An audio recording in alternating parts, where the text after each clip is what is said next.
الحمد لله رب العالمين والصلاة والسلام على سيد الأنبياء والمرسلين أما بعد فأعوذ بالله من الشيطان الرجيم بسم الله الرحمن الرحيم مل کر پڑھ لیجئے الصلاة والسلام علیک یا رسول اللہ، الصلاة والسلام علیک یا حبیب اللہ، الصلاة والسلام علیک یا نبی اللہ وعلی آلک واصحابک یا نور اللہ۔ تمام تعریفیں،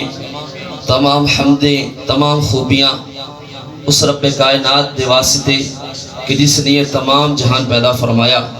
ہمیں طرح طرح کی نعمتیں عطا فرمائی۔ آج اگر دیکھا جائے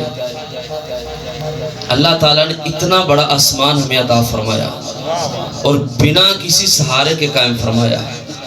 آج ہم مل کر اگر کوئی شخص ملے یا پوری دنیا مل جائے، دنیا کے ٹاپ کلاس کی مصری کٹھے کر لیے جائیں،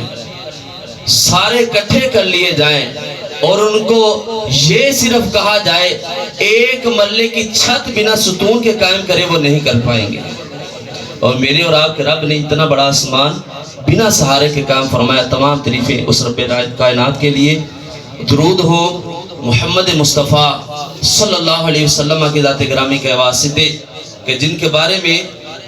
اللہ تبارک و تعالیٰ نے حدیث قدسی کے اندر ارشاد فرمایا، اے حبیب پیارے، اگر مجھے تجھے بنانا مقصود نہ ہوتا میں اپنا رب ہونا ظاہر نہ کرتا۔ تو علماء لکھتے ہیں کہ آج اگر دیکھا جائے زمین ہے،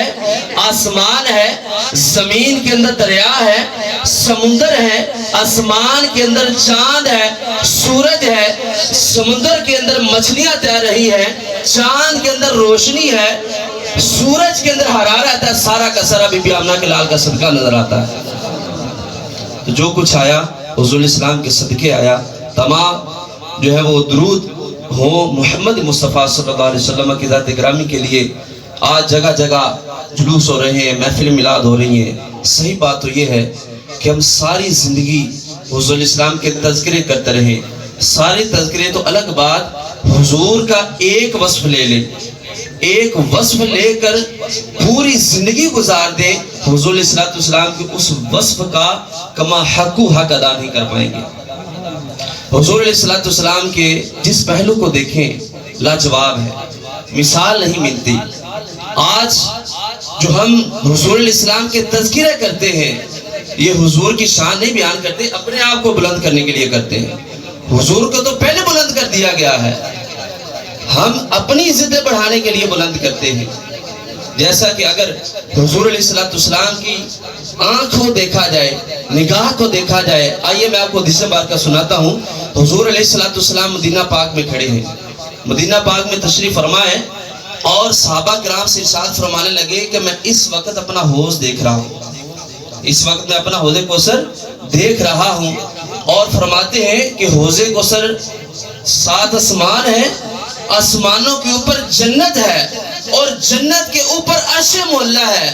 وہاں پر حوض کوثر ہے، اور میرے اور آپ کے آقا مدینے میں کھڑے ہیں، وہاں کھڑے ہو کر اوپر حوض کو دیکھ رہے ہیں۔ آپ علیہ السلام کی طاقت کو دیکھا جائے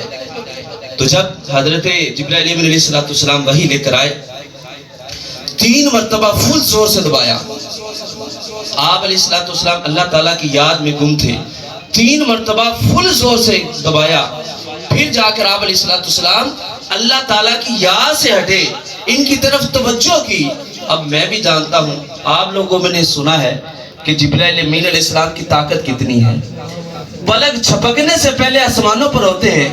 پلک جھپکنے سے پہلے زمین پر پہنچ جاتے ہیں۔ انہوں نے ایک بار ابلیس کو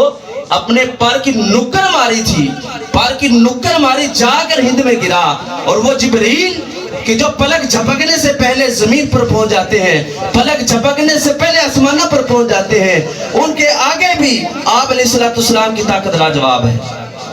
3 مرتبہ فل زور سے دبایا، پھر جا کر آپ علیہ السلام توجہ ہوئے۔ اور اگر آپ علیہ السلام کی حسن کو دیکھا جائے، حسن کے بھی کسی کا جو ہے وہ اس کے اندر جواب نہیں ملتا۔ کہتے ہیں عائشہ صدیقہ رضی اللہ تعالیٰ عنہ فرماتی ہیں کہ میں رات کے وقت سوئی ڈھونڈ رہی تھی، سوئی نہیں کہیں بھی مل رہی تھی، حضور علیہ السلام گھر میں تشریف لائے، مسکرائے، مسکرانے سے اتنا نور پھیلا مجھے گھمی ہوئی سوئی مل گئی۔ اعلیٰ حضرت فرماتے ہیں وہ کمال حسن حضور ہے کہ گمان نقص جہاں نہیں، یہی پھول خار سے دور ہے، یہی شمع ہے کہ دھواں نہیں۔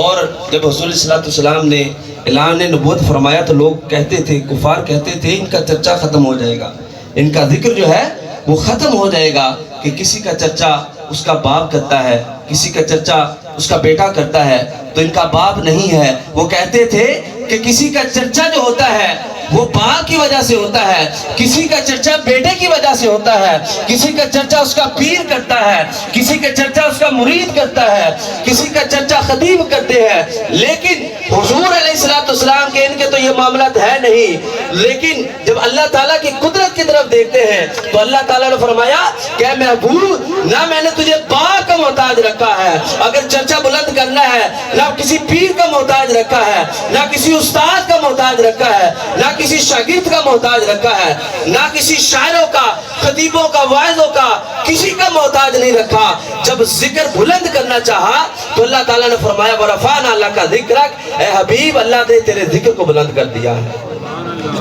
تو اللہ حضرت فرماتے ہیں وہ خدا نے ہے مرتبہ تجھ کو دیا،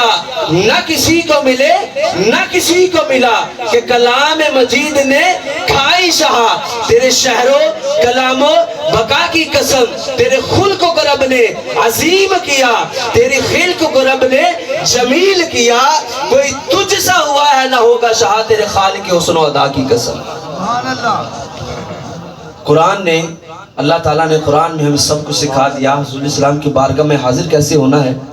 ادب کیسے کرنا ہے، محبت کیسے کرنی ہے، آ کر بیٹھنا کیسے ہے، ہر چیز بیان فرمائی۔ اور اسی قرآن پاک کے اندر ارشاد فرمایا قد جاءکم من اللہ نور و کتاب مبین، کہ تحقیق تمہارے پاس اللہ کی طرف سے نور اور واضح کتاب آ گئی۔ مفسرین فرماتے ہیں ہم سب کو بھی پتہ ہے نور سے مراد حضور علیہ السلام ہے، تو فرماتے ہیں کہ حضور علیہ السلام کو جو نور بنا کر بھیجا گیا، یہ نور کی ہی برکت تھی کہ زمین بنی آسمان بنا، کرسی بنی آسمان بنا، عرش بنا حضور السلام کے نور سے بنا۔ وہی نور کی برکت تھی کہ جب آدم علیہ السلام کے پاس پہنچا تو ملائکہ نے سجدہ کیا، اسی نور کی برکت تھی کہ جب نوح علیہ السلام کے پاس پہنچا تو کسی کنارے لگی، اسی نور کی برکت تھی کہ جب ابراہیم علیہ السلام کے پاس پہنچا یا نارو کورتی بدم و سلام علی ابراہیم کا مجدہ ملا، اسی نور کی برکت تھی کہ ابراہیم علیہ السلام کے شہزادے اسماعیل علیہ السلام کے اوپر جب گلے پر چھری چلائی گئی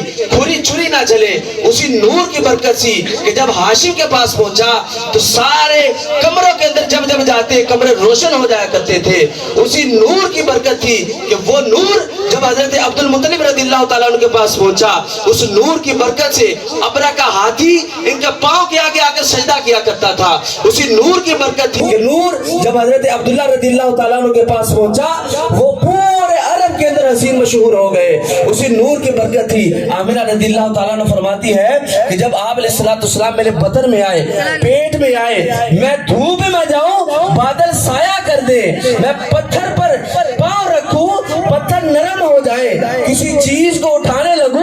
نیچے اپنے جھکنے لگوں چیز خود بخود میرے ہاتھ میں آ جائے، اسی نور کی برکت تھی کہ جب حضور علیہ السلام کہیں چلتے تھے سبزہ نہ ہوتا فوراً سبزہ اگ جایا کرتا تھا، اسی نور کی چمک تھی کہ اللہ تعالیٰ نے صدیق اکبر کو صدیق بنایا، عمر کا فاروق بنایا، عثمان کو ذوالنورین بنایا۔ تو آج یہ نور کی برکت ہی ہم سارے جمع ہوئے ہیں، ہم نے انشاءاللہ مل جل کر قیامت تک جب تک زندگی ہے جب تک جان ہے ذکر ان کا مناتے رہنا ہے۔ تو اللہ یہی فرما گئے کہ رہے گا یوں ہی ان کا چرچا رہے گا، پڑے خاک ہو جائیں جل جانے والے۔ وما علیہ البلاغ۔